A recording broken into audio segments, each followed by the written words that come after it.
RTGA, mieux qu'une chaîne, un monde.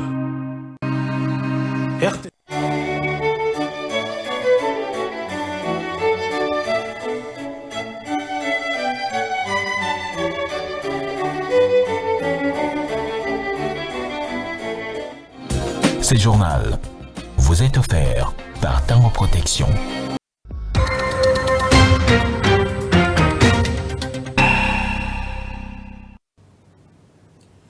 C'est un réel plaisir pour moi de vous retrouver dans cette nouvelle édition d'information du soir sur nos antennes. Bienvenue à vous, Madame, Messieurs, voici sans plus tarder le sommaire. Un scandale à l'Assemblée provinciale du Congo central. Une bagarre a dégénéré ce lundi entre les députés pétitionnaires qui signent la déchéance de Papi Matezolo et ceux qui sont pour son maintien. L'accusé, donc le speaker de l'organe délibérant, juge infondé à son tour la démarche. Cette situation confuse a enregistré plusieurs blessés. On en parle dans ce journal.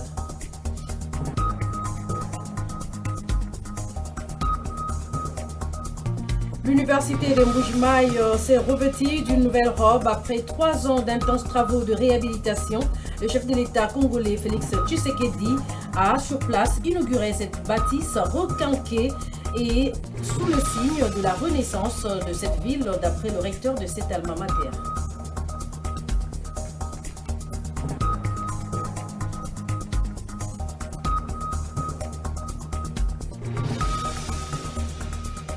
Kinshasa abrite depuis ce lundi la 47e Assemblée Générale Ordinaire de la CAF. Plus de 51 pays membres de cette confédération africaine prennent part à ces grands rendez-vous. Cette rencontre, la première, va devoir dresser un bilan des compétitions antérieures. Voilà tout pour les titres au sommaire de ces journaux. Bienvenue à tous.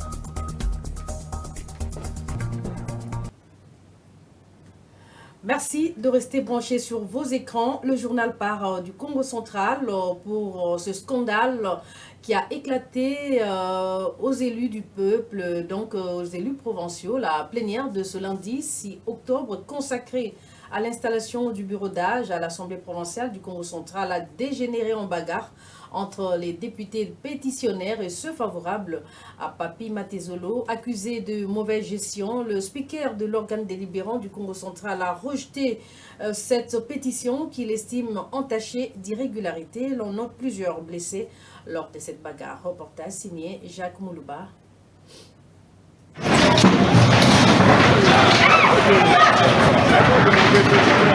On se croirait dans un Far West, un spectacle désolant offert par l'Assemblée provinciale du Congo central, démontrant une bassesse incompatible aux élus qui, au lieu de s'adonner à la musculation intellectuelle et idéale dans leur chambre, se sont plutôt recroquevillés dans la démonstration des biceps, mieux dans la pratique du jujutsu et de kung-fu.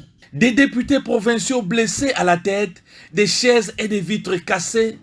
Tout est parti juste avant l'ouverture de la plénière qui devrait installer le bureau d'âge chargé d'examiner les pétitions contre le membre du bureau accusé de mauvaise gestion et de détournement présumé. L'altercation aurait été déclenchée par un député issu de l'ancienne majorité parlementaire après avoir refusé d'être filmé au téléphone par un assistant d'un député de la nouvelle majorité parlementaire. L'ambiance a vite tourné à la bagarre entre les députés des deux camps. La tension a été très forte à l'hémicycle, si bien que la police est intervenue sur place pour tenter de calmer la situation. Affaire à suivre. C'est fini, c'est fini. Parlons de cette autre actualité. Les évêques catholiques réagissent sur les démêlés judiciaires de Joseph Kabila avec la justice. Ils se disent horrifiés par le verdict rendu par la haute cour militaire de Kinshasa à l'issue du procès pénal engagé contre le président honoraire Joseph Kabila. Dans une déclaration rendue publique ce lundi 6 octobre 2025, il dénonce une procédure qu'il juge précipitée et appelle à un dialogue inclusif pour résoudre la crise nationale. Pour l'Église catholique, la paix, l'unité, le vivre ensemble et l'intégrité territoriale ne peuvent pas passer par des règlements de comptes judiciaires. Reportage. La conférence épiscopale nationale du Congo s'est dite horrifiée par le verdict de la haute cour militaire de Kinshasa ayant condamné à mort l'ancien président Joseph Kabila.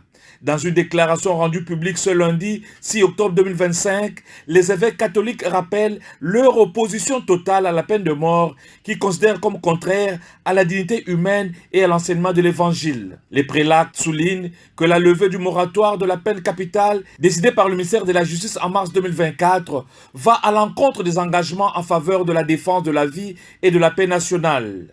La peine de mort constitue un échec pour une communauté digne de ce nom et blesse la dignité des personnes humaines créées à l'image de Dieu, indique le message signé par Monseigneur Fulgence Mouteba, archevêque de Lubumbashi et président de la SENCO. La hiérarchie catholique rappelle que la constitution congolaise consacre le caractère sacré de la vie humaine et que l'exécution d'un condamné viole ce principe fondamental. Elle invite le gouvernement et toutes les institutions à privilégier la justice réparatrice et non punitive. Au-delà du cas Kabila, la SENCO réaffirme la nécessité d'un dialogue national inclusif pour surmonter les crises politiques et sécuritaires qui divisent les pays. Les évêques exhortent les dirigeants congolais, la société civile et l'opposition, armée ou non, à s'engager fermement contre la culture de la mort et le risque de balkanisation.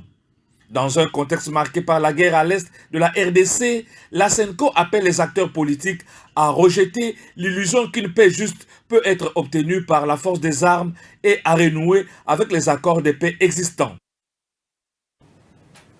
Parlons aussi de la reprise des négociations ce 6 octobre 2025 entre le gouvernement congolais et la rébellion de l'AFC M23 sous la médiation du Qatar à Doha. Les deux parties vont entre autres discuter sur la question d'échange des prisonniers et considérée par la rébellion comme des conditions clés à toute avancée de ces processus. Entre-temps, la société civile redoute des nouvelles escalades de la violence dans les provinces du Nord et du Sud Kivu. Suzuki Biromari nous en parle.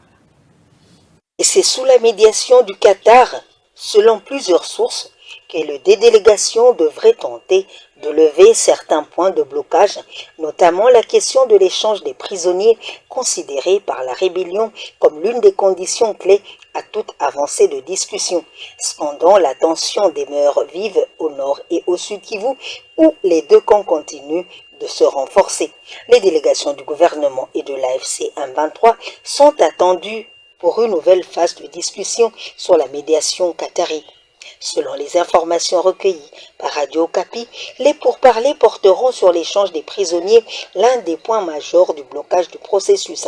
Un mécanisme a déjà été signé pour confier au Comité international de la Croix-Rouge le rôle d'intermédiaire neutre chargé d'identifier et de vérifier et de faciliter la libération des détenus. Cependant, jusque-là, aucune avancée concrète n'a été enregistrée. Sur le terrain, la situation demeure tendue. Dans le Nord Kivu, environ 7000 combattants formés par la rébellion ont achevé leur entraînement à Tchanzu le 1er octobre. 2 semaines plus tôt, un nombre similaire avait été présenté à Rumangabo, parmi eux d'anciens FRDC des Wazalendo. Plusieurs sources évoquent une possible préparation d'offensive contre des agglomérations stratégiques du Nord et du Sud Kivu. La société civile redoute une nouvelle escalade de la violence dans ces deux provinces. Le gouvernement et l'AFC M23 signent un mécanisme d'échange des prisonniers, reprise des combats entre FRDC et AFC M23, alors que les négociations de Doha piétinent. La rencontre de cette semaine nous en dira plus. Vous le savez certainement, le chef de l'État, Félix Tshisekedi, séjourne depuis dimanche à Mbuji-Mayi, chef-lieu de la province du Kasaï oriental. Il a procédé ce lundi 6 octobre à l'inauguration de l'université de Mbuji-Mayi, réhabilitée par le gouvernement congolais. Les travaux de sa construction, réhabilitation et modernisation lancés depuis le 19 avril 2022 ont pris fin depuis le 29 septembre dernier. Pour le recteur de cette université, cet ouvrage est une renaissance pour cette ville. Le programme de Félix Tshisekedi sur place prévoit également une visite de plusieurs chantiers en cours, notamment la réhabilitation de routes et d'autres infrastructures pour le développement local. On va changer de registre maintenant. La République démocratique du Congo a été représentée à la 5e édition de l'atelier de renforcement de capacité des jeunes, des associations et clubs pour l'UNESCO à Paris par Hussein Ndala, président du Parlement des jeunes. Des recommandations formulées, on note la promotion des cadres juridiques équitables, la lutte contre toutes les formes de discrimination. Les participants ont également convenu de veiller à ce que le budget national intègre véritablement une perspective de genre. L'UNESCO a réitéré son engagement à accompagner les clubs de jeunes de ces différents pays. Suzy Kiboromari. Présenter les résultats de la 5e édition de l'atelier de renforcement des capacités des jeunes, associations et clubs pour l'UNESCO à la base de la restitution et du partage d'expériences au profit des membres du Parlement des jeunes sur l'égalité des genres et l'inclusion. La République démocratique du Congo a été représentée à cette rencontre des jeunes à Paris par Hussein Ndala, président du Parlement des jeunes, qui a relevé qu'à ce jour, aucun pays n'est parvenu à instaurer l'égalité totale entre les sexes et à autonomiser pleinement les femmes et les filles. Il a soutenu qu'au Congo démocratique, de nombreux défis restent à relever pour parvenir à l'égalité des genres. À cet effet, il appelle les jeunes leaders communautaires et institutions de pouvoir unir leurs efforts pour promouvoir l'égalité des genres. L'UNESCO a réitéré ses engagements à initier des actions concrètes en faveur de l'égalité des sexes dans le pays de Lumumba. Les discussions tenues à Paris ont rappelé que malgré les avancées réalisées, les inégalités persistent encore dans les nombreux domaines. L'accès à l'éducation, à la participation politique, à l'autonomisation économique et à la lutte contre les violences basées sur le genre. Les jeunes en particulier, les jeunes parlementaires, ont un rôle crucial à jouer pour traduire les engagements internationaux en loi, en politique publique et en actions concrètes dans leur pays. L'UNESCO réaffirme sa détermination à travailler à leur côté, à travers ses programmes en éducation, culture, sciences, sociales et humaines, ainsi que des actions en faveur de la liberté d'expression. L'organisation soutient des pays dans leurs efforts visant à réduire des écarts entre les genres et à bâtir des sociétés pacifiques, inclusives et résilientes, a déclaré Marie-Noëlle Michika, experte de l'UNESCO pour Actualité.cd. La gestion de nouveaux bateaux de pêche par une société publique ou privée en lieu et place de l'Office national de la pêche et de l'aquaculture n'a jamais été évoquée ni annoncée par le ministre de la Pêche et l'Élevage. Ce démenti a été fait ce lundi par la cellule de communication de Jean-Pierre Chimanga qui précise qu'il n'est actuellement question que de l'inspection et de l'essai technique de ces navires. Cette cellule de communication rassure en outre que l'Office national de la pêche et de l'aquaculture ne sera jamais mise à l'écart en ce qui concerne la gestion de cette flotte. Après sa réception, elle ajoute également que cette démarche vise à garantir une exploitation efficace et conforme à la vision du chef de l'État en matière d'autosuffisance alimentaire. En outre, la cellule de communication du ministre Jean-Pierre Chimanga note que le ministère de la Pêche et l'Élevage, en sa qualité d'autorité de tutelle technique et administrative de l'ONPA, défend mieux les intérêts de ce dernier que quiconque en tenant compte des attributions et des missions confiées à l'Office à travers l'ordonnance présidentielle numéro 22/022 du 6 juin 2022. Après ce démenti, on va parler santé, la recrudescence des cas de rougeole dans le centre de référence de Rubaya, dans le territoire de Massissi, au Nord Kivu. Le personnel médical alerte face à cette flambée qui représente à ce jour jusqu'à 90% des visites enregistrées. Et voilà qui justifie même l'appel pressant à l'intervention des acteurs humanitaires pour endiguer la maladie. Suzy Kiboromari pour images et commentaires. C'est jusqu'à 90% des visites enregistrées au centre de santé de référence de Rubaya dans le territoire de Massissi au Nord Kivu. Face à cette flambée, le personnel médical confronté à de nombreux défis lance un appel pressant à l'intervention des acteurs humanitaires pour endiguer cette maladie. L'aire de santé de Roubaïa enregistre une recrudescence inquiétante des cas de rougeole. Chance Amini Mbiroa, médecin du centre de santé, explique qu'une grande partie est due au manque de sensibilisation sur le moyen de prévention et de lutte contre cette maladie. La vaccination est souvent négligée par les parents dans cette zone de santé et lorsque un enfant contracte la rougeole, les familles peinent à l'isoler, favorisant ainsi une propagation rapide au sein des foyers. Souligne que lorsqu'il y a un enfant avec des écoulements nasaux, de la fièvre, il faut rapidement consulter un médecin avant que les signes de gravité n'apparaissent. Il exprime l'espoir de voir les organisations humanitaires renforcer les capacités des structures sanitaires locales, notamment en fournissant des médicaments actuellement en pénurie.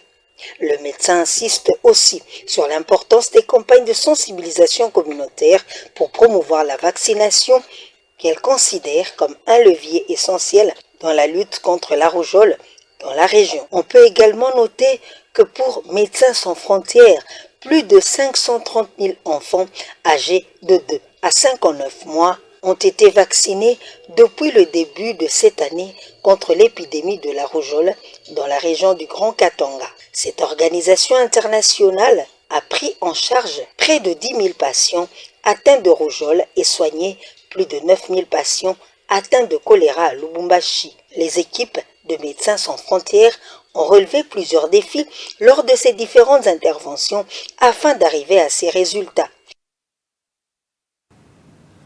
Par ailleurs, les Médecins sans frontières annoncent la fin du choléra dans les zones de santé de Rutshuru et Biza. Après 3 mois d'intervention d'urgence dans cette partie du pays, à noter que Rutshuru et Biza, 2 entités du Nord Kivu, ont été particulièrement touchées par l'épidémie du choléra depuis la fin du mois de juin dernier, notamment dans l'aire de santé de Giseguru, foyer principal de la flambée qui avait causé la mort de plusieurs personnes. Médica Bembo.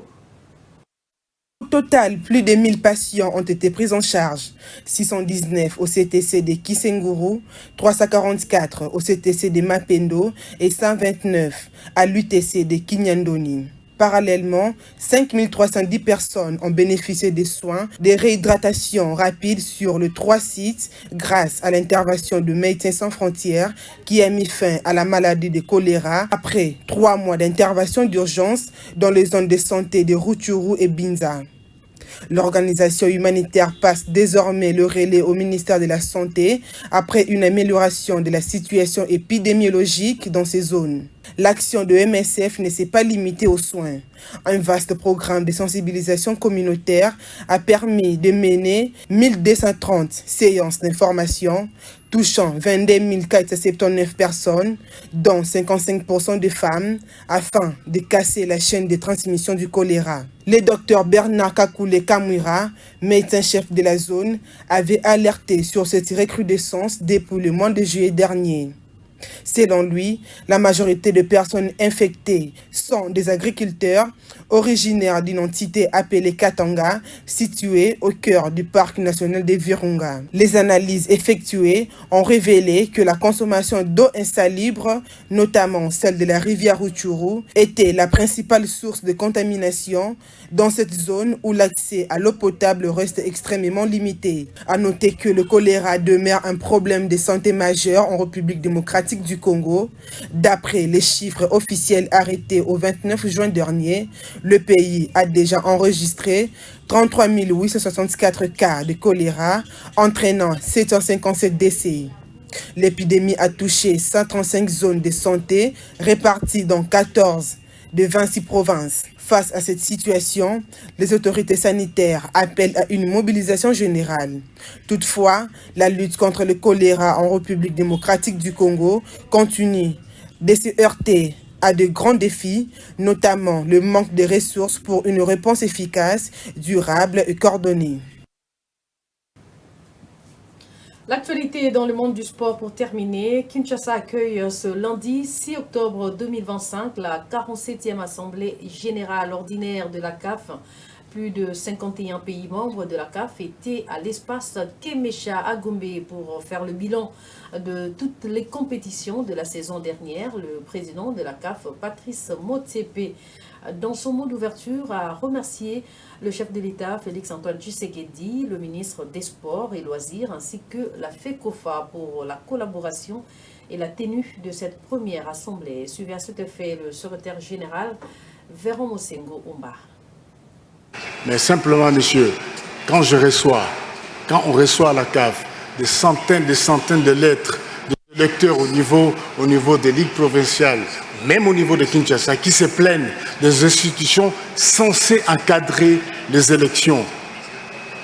C'est pas nous qui le disons, c'est pas nous qui le disons.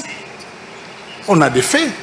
Nous, on a dit, faites attention à ça. Quand, à l'Assemblée générale, la dernière Assemblée générale, monsieur, j'ai dit aux membres, la durée, nous, on ne souhaite pas le comité de normalisation. On n'en veut pas. Il faut que les dirigeants de la fédération eux-mêmes dirigent leur fédération. Donc, j'ai dit, ça dépendra de vous. Donc, monsieur, on reçoit des lettres qui dénoncent ça. Ce n'est pas nous qui le disons. Deux, vous parlez de dictat. Mais soignez vos mots, nous sommes des adultes ici. On ne parle pas comme ça aux gens, monsieur. Moi, je vous réponds avec politesse. Ça, vous dites qu'il y a des... Quand attend-on des dictats? On agit par rapport au règlement. C'est tout. On ne fait pas des dictats. Les élections, je vous ai dit, il y aura bien lieu. Moi, j'ai parlé. Il faut trouver une solution, même transitoire. Qu'est-ce que vous faites des Nord Kivu, des Sud Kivu? Vous, ça ne fait pas partie de votre pays? C'est ça que vous disiez? Non, vous ne le pensez pas. Mais on ne peut pas les oublier, dire qu'on fait des élections. Il faut trouver une solution. Ça ne signifie pas qu'on n'aura pas d'élection tant que les problèmes ne s'arrangent pas aussi de Nord Kivu. Non, il faut trouver une solution. Si vous avez une solution, proposez-la au niveau de la FECOFA. Le football vous appartient aussi, appartient à tout le monde dans ce pays. Je ne sais pas si j'ai répondu à vos questions, mais... Ce journal s'est vidé de son contenu, l'essentiel à retenir. Un scandale éclate à l'Assemblée provinciale du Congo central. Une bagarre a dégénéré ce lundi entre les députés pétitionnaires qui signent pour le départ de Papi Matezolo, président de cet organe délibérant, et ceux qui sont pour son maintien. Accusé de mégestion, le speaker de l'Assemblée provinciale du Congo central juge infondée la démarche. Cette situation confuse a enregistré de plusieurs cas de blessés.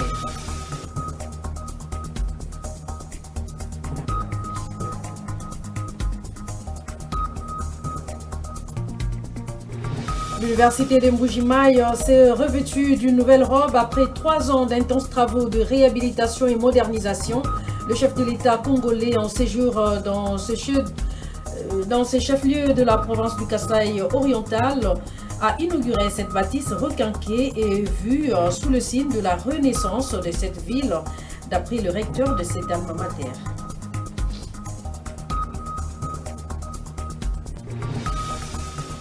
Enfin, Kinshasa abrite depuis ce lundi la 47e Assemblée générale ordinaire de la CAF. Plus de 51 pays membres de cette confédération africaine prennent part à ce grand rendez-vous. Cette rencontre, la première, va devoir dresser un bilan des compétitions antérieures. Voilà tout pour l'essentiel.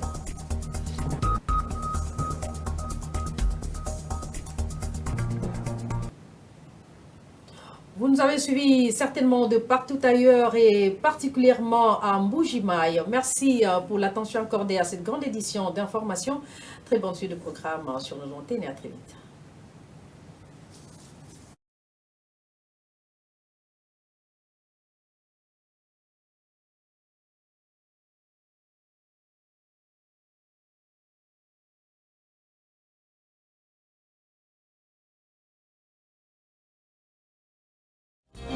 Ce journal vous a été offert par Tango Protection.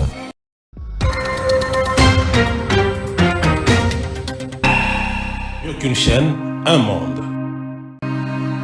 RTGA, mieux qu'une chaîne, un monde.